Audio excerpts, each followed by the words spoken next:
All right, another crazy day in America.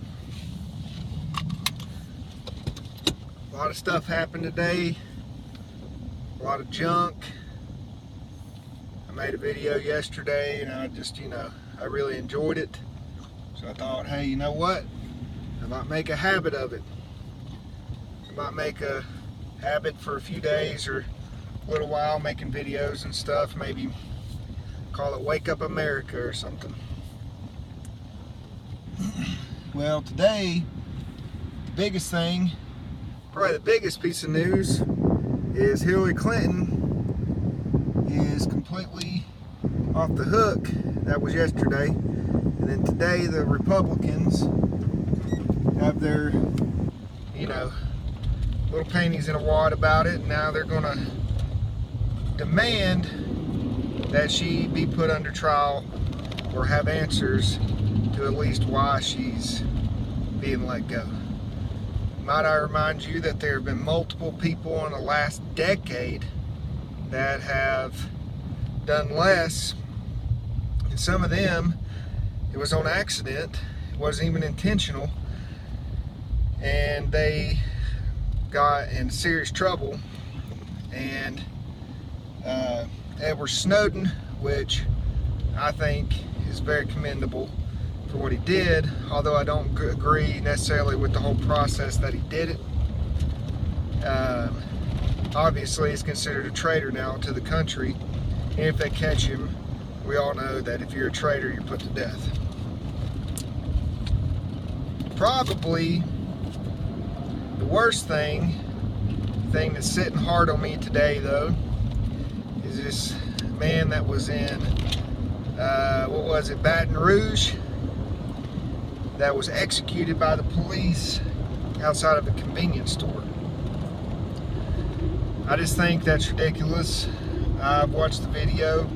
I know it's kind of a shoddy video because the guy put the camera down a few times and whatever, but it is pretty clear that the cops had him on the ground and somewhat sustained and somewhat subdued before they shot him.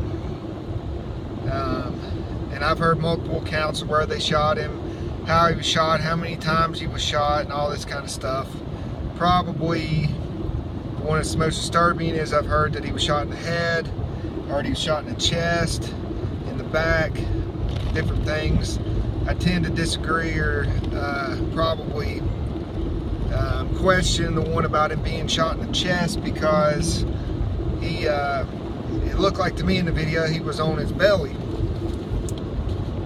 Which I'm going to tell you what, I think this whole Black Lives Matter, this whole movement about that, I think it's ridiculous. I don't think it's ridiculous because I think black people should die or that their lives don't matter. I think it's ridiculous because all of our lives matter. The people in Benghazi that were gunned down, their life mattered. The black people in Detroit that are getting gunned down daily, their lives matter. Actually read an interesting statistic where there have almost been as many people killed in 1 year in Detroit as there were killed in 9 years, from the late 1800s to the mid 1960s. As many black people that were killed during that time period, there's been as many killed in a year now in Detroit. I just think that's a staggering statistic for me. I'm a statistical kind of guy. I like mathematics and stuff. I just think that's a staggering statistic because that's a lot of people in a year, yes, but that's a long time period of a lot of really bad things going on in the United States. Virtually, I guess it just doesn't set well with me that, we can have a group of people in the United States that's going to, get all upset about somebody being shot by the cops. I'm not talking about the one in Baton Rouge, but talking about, some of the local things that have happened here around the area. And the other things in the United States that's been happening, basically, we don't care, or the way that message is sent is that we don't care about the people that aren't killed by a cop, or we don't care about the people that are killed by the same race of people. We only care about the people that are killed by a white cop or by a cop. You don't hear too many stories about a black cop shooting a black man, but every time a white cop shoots a black man, it comes in the news. Well, you know, there's staggering statistics about white men shot by cops. So, I mean, we don't ever bring those up. It's tragic. It doesn't matter if you're white, black, blue, green, any of that stuff, any race, any sexual orientation, anything. You do not deserve to be executed by a cop. You do not deserve to be executed by another human being. You don't deserve to die until it's your time to die. So that's kind of my stance on that.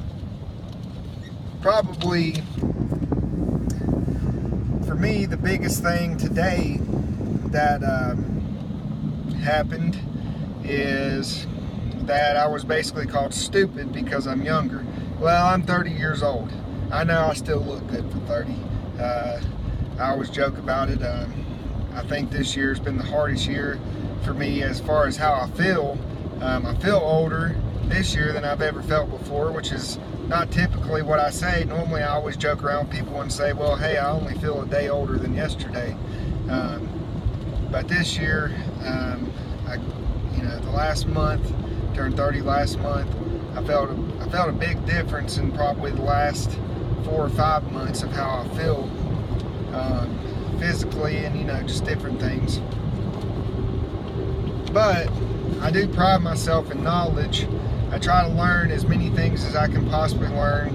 I try to read as much as I can. I try to watch as many videos on YouTube and learn everything that I can about anything, especially the United States and our history, things that we've been through, the things that we're going through, why things change, how things change.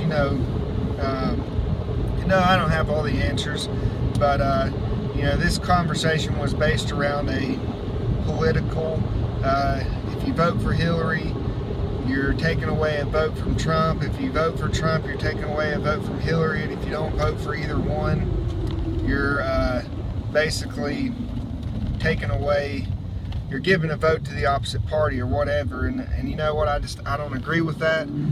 For me, I think that it's two evil choices. Both the candidates have things that I don't agree with. Both the candidates have problems with them that set so wrong with me that I don't really want to vote for either one. And if I have to, I don't mind telling people, I'll pin in Ted Cruz election day. If it's between Trump and Hillary, I'll pin in Ted Cruz, and that'll be that. I think that as a Christian, I have an obligation to pick the best person for the choice. And no, Ted Cruz probably won't win. If I'm one of the only people that pin him in, he's probably not going to win. But that's not what I have to answer to on Judgment Day. I have to answer to who I voted for and why I voted for him. And I know I'll be able to stand up tall and proud and say, hey, I voted for Ted Cruz because he's a good Christian man. He believes in the Constitution. He stands up for our rights as United States citizens. And no, he wasn't the front runner, but he was the best choice out of everybody that I could put on that ballot. So that's definitely how that'll work out for me. And you know what? I don't think that's giving a vote to anyone other than Ted Cruz. But it's just, America is going downhill, and it seems like to me in the last few years, probably since about 2010, it seems